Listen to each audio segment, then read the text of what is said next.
ನಮಸ್ತೆ ಫ್ರೆಂಡ್ಸ್, ನಾನಿಲ್ಲಿ ನಿಮಗೆ ಕ್ರೋಶಾ ಬಿಗಿನಿಂಗ್ ಚೈನ್ ಹೇಗೆ ನಿಮಗೆ ಮಾಡೋದು ಅಂತ ಹೇಳ್ಕೊಡ್ತಾ ಇದ್ದೀನಿ.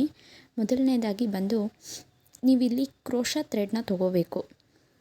ಅದನ್ನು ಹೀಗೆ ಒಂದು ರೌಂಡ್ ಮಾಡಿಕೊಂಡು ಇಟ್ಕೊಂಡು ಅದನ್ನು 2 ಬೆರಳುಗಳ ಮೇಲೆ ವಿ ಶೇಪಾಗಿ ನೀವು ತೊಗೋಬೇಕು. ತೊಗೊಂಡ್ಮೇಲೆ ಆ ಥ್ರೆಡ್ಡಲ್ಲಿ ಹಿಂದೆ ಇದೆ ನೋಡಿ, ಇದು 2.5 mm ಥ್ರೆಡ್ನ ತೊಗೋಬೇಕು. ಫಸ್ಟು ನೀವು ಯಾವುದೇ ಚೈನ್ ಸ್ಟಾರ್ಟ್ ಮಾಡಬೇಕು ಅಂದರೆ ಸಿಂಗಲ್ ಚೈನ್ನ ಅಂದರೆ ಈ 2.5 mm ನೀವು ಫಸ್ಟ್ ತೊಗೋಬೇಕು. ಆ್ಯಂಡ್ ಇದನ್ನು ಈ ಥರ ಬೆರಳುಗಳ ಮಧ್ಯೆ ಹಾಕಿ, ಅದು ನಿಮಗೆ ದಾರ ನಿಮ್ಗೆ ಹೇಳಿದ್ರೆ ಬಂದುಬಿಡಬೇಕು, ಆ ಥರ ಇರಬೇಕು. ಆ್ಯಂಡ್ ಇದನ್ನು ನಿಮಗೆ ಒಂದು ಬೆರಳಲ್ಲಿ ಸುತ್ತಕೊಂಡು ಅದನ್ನು ಈ ಥರ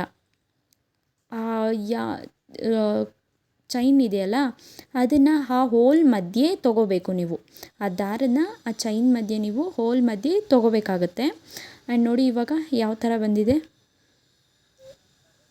ಈಗ ನಾನು ಮತ್ತೆ ಮೊದಲನೇ ಮಾಡಿ ತೋರಿಸ್ತಾ ಇದ್ದೀನಿ ನಿಮಗೆ, ಗೊತ್ತಿಲ್ಲದೆ ಇದ್ದವ್ರಿಗೆ.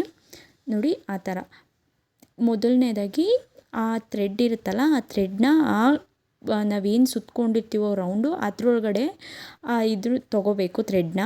ಆ ಥರನೇ ತೊಗೊಳ್ತಾ ಹೋದರೆ ನಿಮಗೆ ಚೈನ್ ಅನ್ನೋದು ಆಗುತ್ತೆ.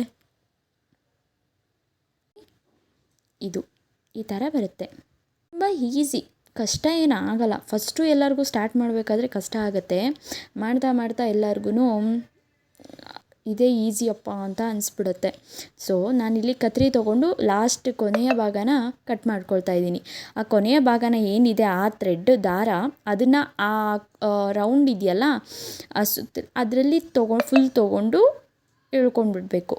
ಆಗ ನಿಮಗೆ ಗಂಟು ಕ್ಲೀನಾಗಿ